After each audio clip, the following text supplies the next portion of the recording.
Hello students, आज हम part 2 पढ़ेंगे गांव और शहर। पार्ट का नाम था गांव और शहर। कल हमने जाना कि शहरी बाबू किस प्रकार अपने शहर की प्रशंसा करते हैं, तो मुखिया जी इससे भी रहा नहीं जाता और वो भी अपने गांव की प्रशंसा करते हैं कि गांव के क्या क्या विकास हुए हैं। तो आगे जानते हैं कि शहरी बाबू क्या कहते हैं। तो क्या हमारे शहर की तरह गाँव में बच्चों की शिक्षा और स्वास्थ्य के लिए विद्यालय और चिकित्सा सुविधाएं उपलब्ध हैं? क्या कहते हैं शहरी बाबू कि क्या हमारे गांव में भी बच्चों के लिए शिक्षा और स्वास्थ्य केंद्र उपलब्ध हैं, जहाँ पर मतलब कि इलाज होता है। तो मुखिया जी कहते हैं हाँ शहरी बाबू, गांव में भी कुछ वर्षों से पहले यह सुविधा नहीं थी, किंतु अब यह सभी सुविधाएं हमारे गांव में भी उपलब्ध हैं। यहाँ पर भी आंगनवाड़ी केंद्र, शिक्षा घर, प्राथमिक माध्यमिक विद्यालय और कुछ गांवों में तो उच्चतर माध्यमिक विद्यालय भी हैं, जहां बच्चों को अच्छी शिक्षा दी जा रही है। हमारे गांव में लड़के लड़कियां अब केवल उच्च शिक्षा के लिए ही शहर जाते हैं, मतलब कि यहाँ पर उच्चतर माध्यमिक विद्यालय यहाँ पर उपलब्ध है, जहाँ पर लड़के और लड़कियां सभी समान रूप से पढ़ रहे हैं और आगे की उच्च शिक्षा के लिए वे बच्चे शहर जाते हैं। इसके अलावा गांव में प्राथमिक उप स्वास्थ्य केंद्र में अच्छे चिकित्सक और दवाइयों की भी सुविधा है। इसके साथ ही सरकार की अनेक योजनाओं का लाभ भी हम ग्रामवासियों को मिल रहा है।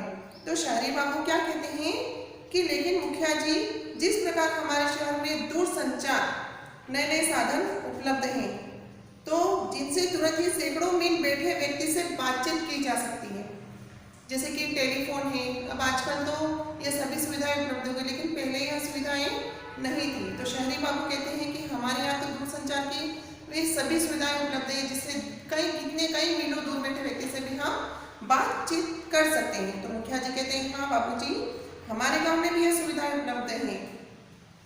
लीजिए, कहीं क्या आपको कहीं बातचीत करना है? तो शहरी बाबू कहते हैं नहीं, अभी मुझे कहीं पर कोई बात नहीं करना है।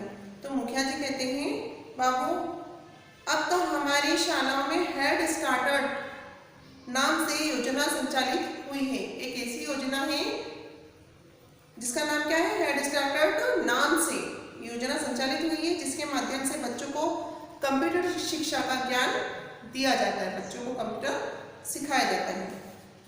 शहरी बाबू कहते हैं हमारे शहर में बहुमंजिला मकान है, जगमगाती लाइटें हैं और सड़कों पर चमचमाती गाड़ियां, बाजार में बड़ी बड़ी दुकानें, कारखाने, मनोरंजन के अनेक प्रकार के नए नए साधन उपलब्ध हैं।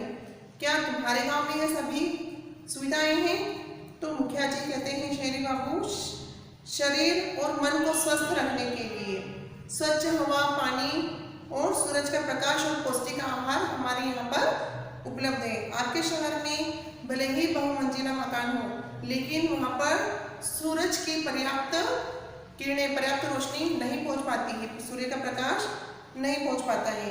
उसके साथ ही वहाँ पर न तो स्वच्छ हवा है, क्योंकि वहाँ पर बड़े बड़े कारखाने हैं, कारखानों से निकलने वाला धुआं वातावरण को प्रदूषित करता है और शहर में रहने वाले लोग अनेक बीमारियों के शिकार हो जाते हैं। तो वह कहते हैं कि हमारे गांव में स्वच्छ हवा है, पौष्टिक आहार है, हरी भरी ताजी सब्जियां हैं और हरे भरे मैदान हैं। तो और यहाँ पर हम सभी को पर्याप्त प्रकाश भी मिलता है। तो भला वह सुख और आनंद आपके शहर में कहाँ है, जो कि हमारे गांव में है?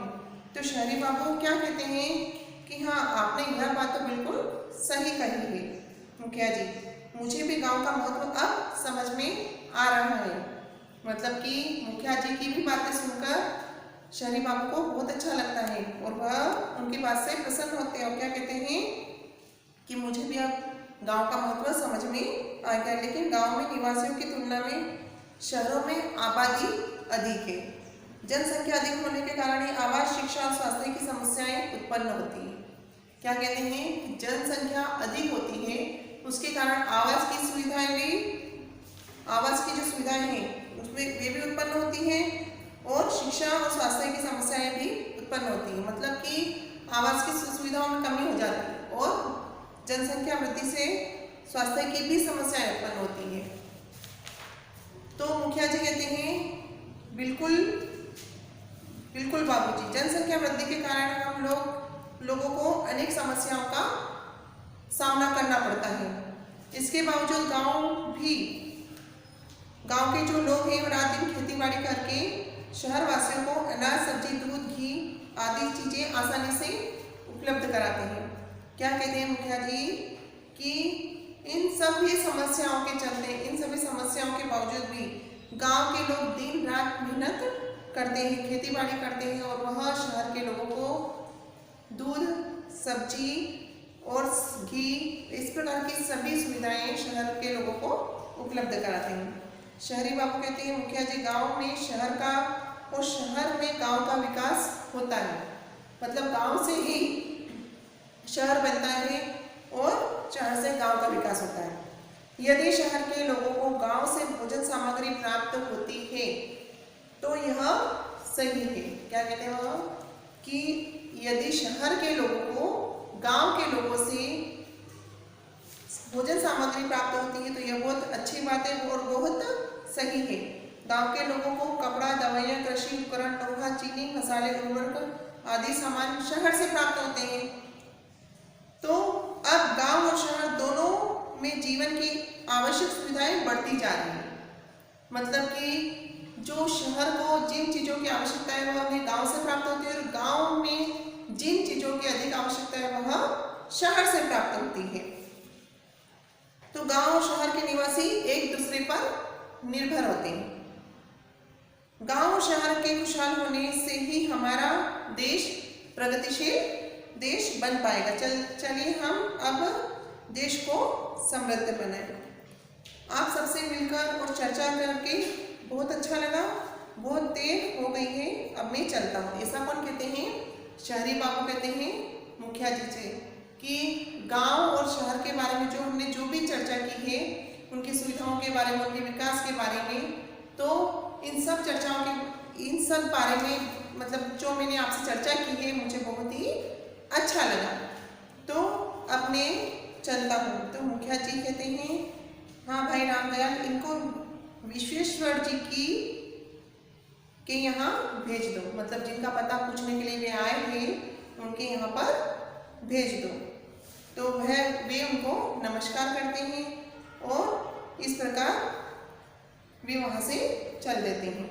तो जिस प्रकार से हमने यह कहानी पढ़ी, कहानी का क्या नाम था? गांव और शहर। इसमें हमने जाना कि मुखिया जी किस प्रकार अपने गांव की बड़ाई करते हैं, तो शहरी बाबू भी अपने गांव की बड़ाई करते हैं, लेकिन गांव की बड़ाई करते हैं। लेकिन इसमें एक बात यह कॉमन थी कि इसमें यह बताया गया है कि गांव भी शहर के ऊपर निर्भर है और शहर भी गांव के ऊपर निर्भर है और हमारे देश का विकास इन दोनों पर निर्भर है। तो इसलिए हम सभी को मिलजुल कर देश की प्रगति के लिए, देश के विकास के लिए कुछ न कुछ करते रहना चाहिए।